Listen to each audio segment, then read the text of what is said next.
Hello and welcome to Cricket Happenings, dear friends and subscribers. As far as today's cricket show is concerned, I have to say that Sri Lanka have totally dominated the series, as this was a two-test series, as you know, and Sri Lanka inevitably had a 2-0 series win over the South Africans. And definitely, if you look at what happened, it was one knew for a fact that it was all about the Sri Lankan spinners. Out of the 40 wickets that South Africa lost, 37 wickets went to the spinners. So that will really tell you as to how the series went. And as I said, the only difference being the Australia-Sri Lanka series was a three-test series, and the South Africa-Lanka series was two-test series. But as I said, it was just the same. There was no doubt about it, with the spinners really ruling the roost. Today they won the match by 199 runs, but the only good thing that happened to South Africa was Bruyn, who was doing a good job yesterday, carried on to score his maiden Test century, which was very good to see, and this will go a long way for Bruyn, because he has performed on a track where all the others have failed. So that is something you'll be proud of, and also South Africa will feel that they have a sort of a batsman who can really play in such tough conditions on turning wickets. So that is something that South Africa will be happy about. And also, since yesterday I could not speak about the Bangladesh-West Indies match where Bangladesh won the first ODI against the West Indies, I will just have a sneak peek at it today. But other than that, I'm going to start off with this South Africa, the last day of this Test series, as it was the fourth day of the Test match, and everything was done and dusted. So let's have a look at so South Africa resuming on their overnight score, which was Bavuma at the crease, Temba Bavuma, it was they were going to target of 490 runs. They had Bruyn partnering Bavuma. Well, they did a fairly good job. They negotiated the Lankan spinners very well in the morning session, and they put up good partnership. In fact, it was the highest partnership of the series, one could say, 123 runs, with Bruyn playing those sweeps again, bringing those sweeps into full play here. And as far as Bavuma was concerned, Bavuma was more of a sedate partner, but he did a wonderful job by rotating the strike well. And Bruyn and Bavuma both collected 50s, and the first wicket fell when Bavuma was a victim of the bowling of Rangana Herath. Today it was all about Rangana Herath picking up the wickets. In fact, it was a lot of spin from Rangana Herath, and he actually had beaten Bavuma a couple of times, and this time when Bavuma actually went on his forward defense, there was a sharp catch which was taken by Dikwala, and that was the end of Bavuma. So Bavuma was caught. Dikwala bowled Herath for 63 with 4 boundaries.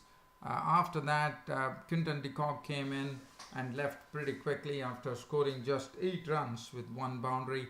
Rangana Herath getting him LBW. He reviewed it, but it was to no avail. In fact, de Kock had gone deep into the crease while playing the delivery from Rangana Herath, but it had some bounce in it, and he was gone. He was a goner. The next to go, Bruyn, after Quinton de Kock was gone, really started getting into business, because he knew that he had only the tailenders for company, and started hitting some boundaries, as Bruyn played very well, and he got his maiden Test century, 101 with 12 boundaries, a very good knock under very tough conditions, and Bruyn was wicket number 5 for Rangana Herath, and it was his 34th 5-wicket haul in Test cricket for this war horse from the Sri Lankan team, Rangana Herath. In fact, the ball was pitched on a fuller length, but it was the stock ball from Rangana Herath, the ball that goes in straight. And Bruyn was probably wanted to leave the ball. In fact, but before even Bruyn could realize, it was a real skidder as it went on to hit the off stump, and Dinesh Bruyn was gone after covering himself with glory with 101 with 12 boundaries. After that, it was pretty easy stuff. Rabada fell victim to the bowling of Pereira for 18 with 2 fours, 1 6. Dale Steen hit a monstrous 6, and that was it for him. Gunatilaka bowled Herath. Giddy was not out on 4, and that was the end of the South African innings and end of the series as well, as the South Africans were bowled out for 290. So thus Sri Lanka winning the second test and the final test, I would say, by 199 runs to take the series 2-0. The bowling, Rangana Herath, 34th 5-wicket haul, 32.5 overs, 5 maidens, 98 runs on 6 wickets, and 2 wickets apiece to Dilruwan Pereira and the other spinner Akila Dhananjaya, and it was all over. And the man of the match and the player of the match and the player of the series going to one person, none other than the Sri Lankan opener Dimuth Karunaratne, who made the series all his own along with the spinners.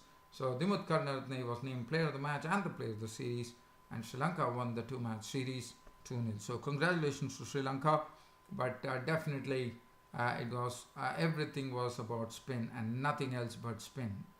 Now let's have a look at the, as I said yesterday, I could not speak about this particular match, the first ODI which was played between Bangladesh and West Indies, which was a very interesting match, I would say, because Bangladesh definitely they lost their opening wicket pretty early in the piece, and one thought that whether this was also going the way in the test, but as we all know that Bangladesh are pretty equipped as far as one-dayers are concerned, and they really proved it out to be. It was all about the experienced stalwarts, Tamim Iqbal grounding out the slowest century by a Bangladeshi batsman in ODIs. He made 130 with 10 fours and 3 sixes. Shakib Al Hasan partnered him, and this was a master move, according to me, by the Bangladesh captain Mashraf Murtaza to give Shakib Al Hasan the one-drop position, and it was a master move, and which resulted in Shakib Al Hasan making 97 with 6 fours. And this was the partnership which was doing the job, which had taken the score from 1 for 1 when Anamul Haq was out to 208. So it's a 207 runs partnership in the 45th over, and now definitely Tamim Iqbal and Shakib Al Hasan profiting from some drop chances from the West Indies, and they went on, but one felt that Bangladesh had definitely were really looking good for in excess of 300 runs, but it was not to be. But thanks to Mushfiqur Rahim, who slammed 30 runs of just 11 deliveries with 3 fours and 2 sixes, taking them to a respectable 279 for 4. And as far as the West Indies batting was concerned, they definitely did not get going. It was a big score, but definitely West Indies would have thought that with restricting them to 279, they definitely had a chance. But it was all blown away by Mashraf Murtaza, the captain of the Bangladesh team, who bowled an excellent line, and he was well supported by Mehdi Hasan Miraz, Rana Morphy.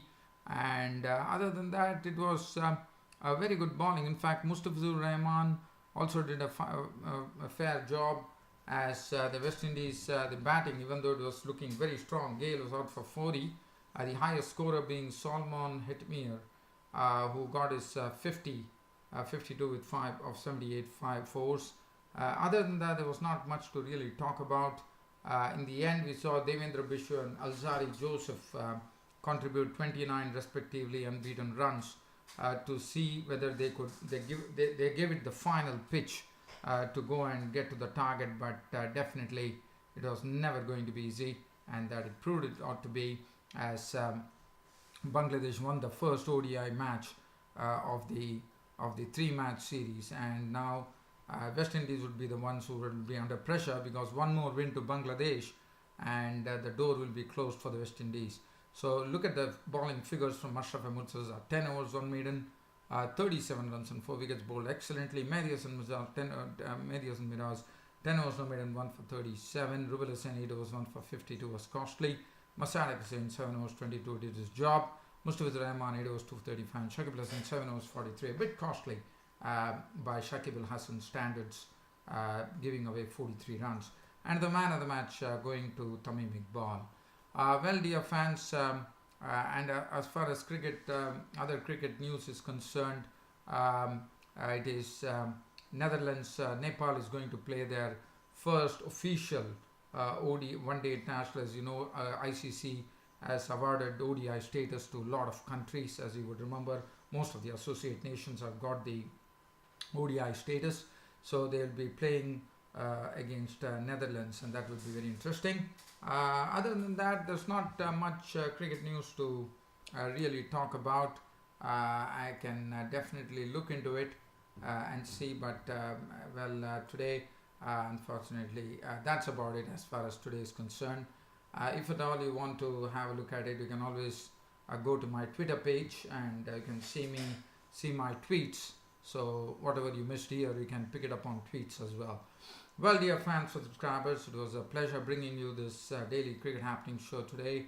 Hope you enjoyed this broadcast, and with more to come, it's good night from my studios. Thank you.